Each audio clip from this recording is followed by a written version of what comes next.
She's 15 now. She just returned home last month, suddenly, out of the blue.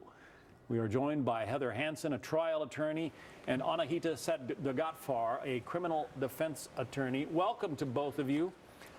Hi, John. His defense, Heather, is saying, look, you've hardly given us any information about why you're holding him, why he's a suspect, what are the charges you have against him. What is the prosecution supposed to do to answer that?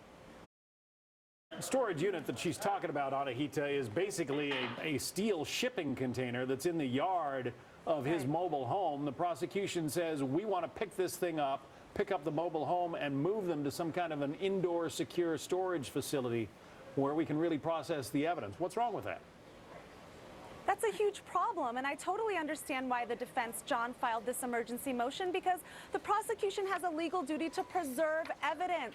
They have the duty to make sure the defendant gets a fair trial, that his due process rights are protected. And here we're talking about the home and the storage unit, and the prosecution claims that's essentially the crime scene. So, of course, the defense wants that preserved as is, not to mention the positioning of that home and storage unit might be part of the defense. Maybe the lighting is important. Maybe the distance between the home and the storage unit is important. So I think it benefits both sides to make sure that that evidence is preserved as is, because you do run the risk of contamination. And not only that, but you also possibly prevent the defendant from presenting his defense. All right, Heather. If you move that. So John, I understand the position of the defense.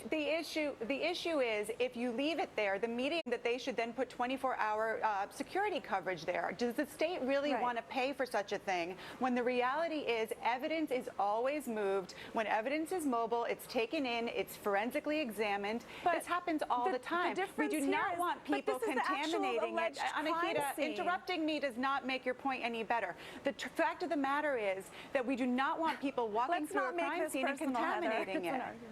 Go ahead, Anahita. Right.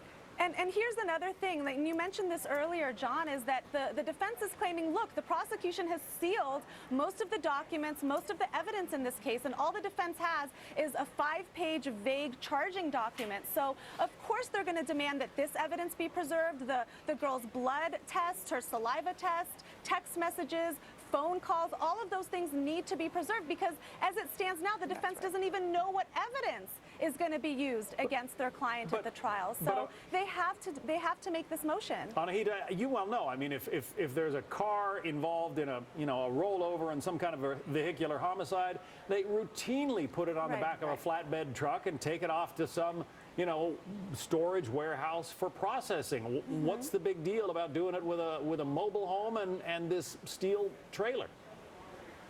Well, I think, John, you would agree that this isn't just a car accident case. This man is being charged with felony kidnapping. And we're talking not just about a little piece of evidence, which is mobile and can be moved. This is his house. This is the storage unit where the prosecution is claiming he kept this little girl confined for 9 months. So you do run the risk of contamination. You run the risk of compromising the evidence that may be contained within the storage unit and the house. And most importantly, like I said before, you're potentially compromising the defendant's constitutional right to present a defense if you move the evidence around. You're basically tampering with the crime scene. Heather, last word. It's all the more reason to. Heather Hansen, Anahita Sedaghatfar. Good debate. Thank you, John. Thank you both. Thank you, John.